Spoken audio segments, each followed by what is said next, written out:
So, JC, what's been going on in these markets lately? Copper's rolling over, oil selling off. Are interest rates breaking down? Are we buying bonds? What are you doing here? I think that's the right move. I mean, think about it. Listen, copper's getting destroyed, oil's getting destroyed. So to think that we're getting a rally in interest rates to fight some sort of inflation doesn't make any sense at all, right? What inflation? All these commodities are getting destroyed, especially the important ones, energy and copper and things like that. So to me, I think that points to lower rates. And the trend in bonds has been up for 30-something years, and it looks like that trend is still up. We're buyers of bonds. So structurally, you're referring to the long-term uptrend in the bond market.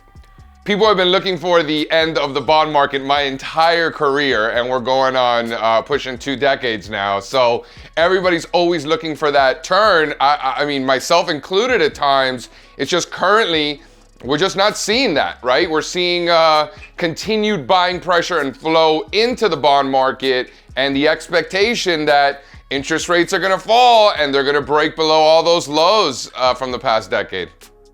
Absolutely. But I mean, even tactically this summer, I think you switched up your position quickly, told people to take profits.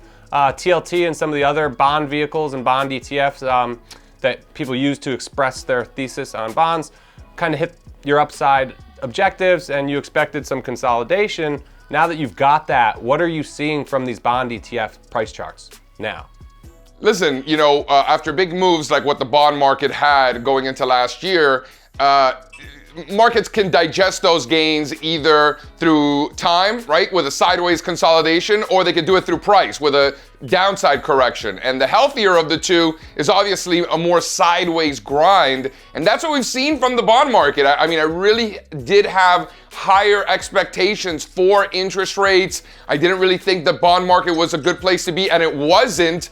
But that was then, and this is now, and I think the overwhelming data suggests bonds over stocks. I think the one that really catches my eye is US Treasury bonds, the most liquid ETF, TLT, versus the NASDAQ 100 QQQ. So bonds versus stocks. And people are like, well, JC, why the Qs? Why not the SPYs? Because we're going to compare bonds to the best, right? And the Qs have been the best. So we're looking at bonds versus the best in the stock market. And to me, we're literally bottoming out at the exact same level where interest rates really started to fall. And last time bonds really started to rally, which was going into the fourth quarter of 2018, right before stocks really started falling apart. So I'm not saying stocks are going to get destroyed. I do think that there's we'd rather be in bonds than in stocks. I like heavy cash positions in the stock market, particularly at the index level, and at, you know, with anything that's highly correlated with the market. There's like,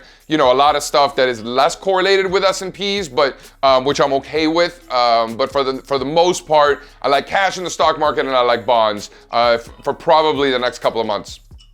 So what are some other things that you look at, or some other indicators that might have given you an early indication that interest rates were about to roll over? I know you do a lot of intermarket analysis in this area. Well, all of them really. The copper-gold ratio just completely falling apart. That ratio looks exactly like the US 10-year yield. And then look at the ratio of regional banks versus real estate investment trusts. Again, that ratio looks exactly like the US 10-year yield, because if the market thinks that rates are going higher, you're going to get that bid in regional bank stocks. However, if we're going to get lower yields, then the fixed income investors aren't able to get their yield in the bond market. So you're going to get a sympathy bid out of those higher dividend paying stocks. Real estate investment trusts obviously being near the top of that list. So you're going to get a sympathy bid in real estate if the market believes that rates are going lower. So when you look at the ratio of regionals versus REITs rolling over, look at copper gold rolling over, US 10-year yields rolling over, and then you look at all the bond proxies and they all look great. So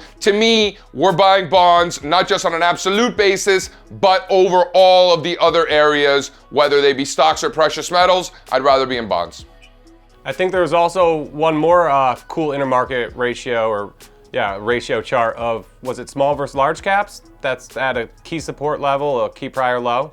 Yep, 100%. And that's really a derivative of that regional bank story I was just talking about, because the weighting in the small caps for banks is twice what it is in the large cap indexes. So the small cap indexes have definitely more exposure to bank stocks and that interest rate sensitivity. So I'm like, you know, we've been talking about this since the summer. I'm like, listen, if small caps are going to outperform large caps, I think it's an interest rate story more so than anything else. And what are we seeing? We're seeing a rollover in small caps on a relative basis. So again, adding up to basically the same story that the other charts are suggesting, rates are probably going lower. We want to be buying bonds. So rates lower for longer. This will be interesting to keep an eye on, especially with next month's Fed meeting. I think has an 80% chance of a rate hike right now is what markets are pricing in. So this one will be fun to follow up on. Doubt it.